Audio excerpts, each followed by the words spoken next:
Hello, everybody, and welcome to today's edition of CNF Talks, in which I get to interview a speaker at one of our forthcoming events. Today, I have the pleasure of interviewing Yulia Solomakhina, who's a special counsel in New York for Cleary, Gottlieb, Steen, and Hamilton. Yulia is going to be speaking at our Economic Sanctions Summit being held here in London on the 20th of March. Yulia, welcome. Hi, everyone. Very good to talk to you and looking forward to the summit. Very good. Let's turn to our first question. In your experience, what different approaches to sanctions compliance do companies take? Do most take the view that complete compliance with every sanctions regime is necessary, or do some restrict it to circumstances which affect them directly and, for example, ring-fence other affected subsidiaries and recuse themselves to avoid nexus and the need to comply with certain regimes? Thank you, Morris. That's a very good question, and I think what we've seen over the years is a developing approach, and approaches are now different. Probably back in 2014, when I just started helping our sanctions practice with the first Russian sanctions being implemented. The approach was, I would not say more simplistic, but it was like everyone was ready to comply with the relevant sanctions. And the relevant sanctions were usually the UN, US, EU, UK sanctions. Yeah. And we didn't see a lot of discussion about it. And it was just easier and risk-free to commit to compliance with those sanctions. And we saw the same lists of relevant sanctions in all the transaction documents, in reps and warranties and covenants. And that was a uniform approach, market practice, standard, not much discussion, no caveats, no materiality qualifiers, nothing like that.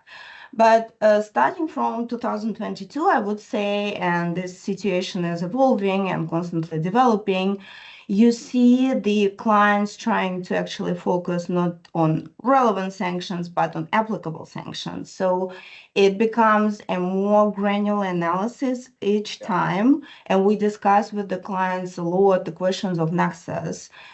In respect of a specific business, not just the group as such, but specific entities of the group, and with respect to the specific transaction.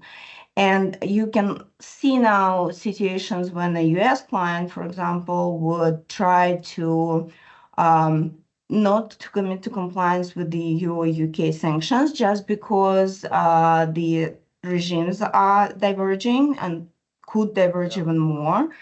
And just because they take a very pragmatic approach that in the situations when it's not legally necessary to comply with this or that restriction, they see that it could cost them a lot. And so they focus on the things that are required.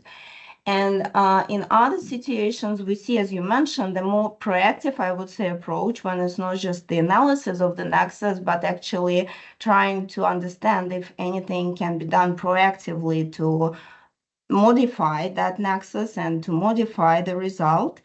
And as you mentioned, it could be recusals when, for example, clients in India or Malaysia or Brazil or the Middle East would try to exclude the personnel from the UK, EU, US residents or citizens of those countries from the participation in certain transactions, from involvement in certain decisions. The other obvious example is that some companies choose not to transact in US dollars to avoid US nexus. And the other thing that we've seen a lot and we've been helping clients a lot with is the so-called ring fencing. And it's not just Russia, it could be Venezuela as well, when a multinational takes a position that the business in a specific jurisdiction targeted by sanctions would be ring fenced to the extent possible so that it takes its own decisions. It does not involve people from the EU, UK, or US, or companies of the group from the EU, UK, or US into its transaction. And of course, this is all very subtle, and you really need to be careful with that because You don't want to go into the circumvention terrain. You don't want to go into the potential facilitation situation. And for example, with respect to EU, we now have the best efforts obligation for the EU parent to actually proactively take active measures so that its subsidiaries in third countries do not take any steps that can undermine sanctions. So it's really very tricky, can become really tricky, but very clear that the approach is no longer simplistic. So I am picking up on what you mentioned in terms of divergence. As we sit here today, the goalposts are moving rapidly in the current environment, and there may well be quite significant divergence between, say, the US regime and the UK and the EU regimes. What's your best advice to companies about how they might handle this potential conflicts that might arise in the future? That's a very good question. I think it's very relevant in the current situation and good to think about. I don't have a fancy answer. My answer would be probably very boring, but the answer is that you really need to dig into the details. Yeah. And there is no high level good approach or good high level answer that fits all, because you really need to analyze the details of each specific situation, the touch points that create the nexus. And what we've done to help many clients is this holistic mapping exercise, when you really look into the situation, be it a dispute or potential dispute or a transaction, or just analyzing whether there was a potential breach of sanctions or could be a potential breach of sanctions. When you really map it out with respect to all the details of that situation and what specific touch points with respect to which regimes this creates, and only then you take a decision which licenses we are going to obtain and with respect to which touch points and in what order maybe, so that you try to tailor the best solution for a specific situation. That would be my advice. Yeah, so dig into the detail and map your position. We're very pleased with that OFSI have kindly agreed to speak on their enforcement approach to sanctions in the UK. As a US qualified lawyer, could you give us a quick explanation of OFAC's current approach to enforcement for breach of US sanctions?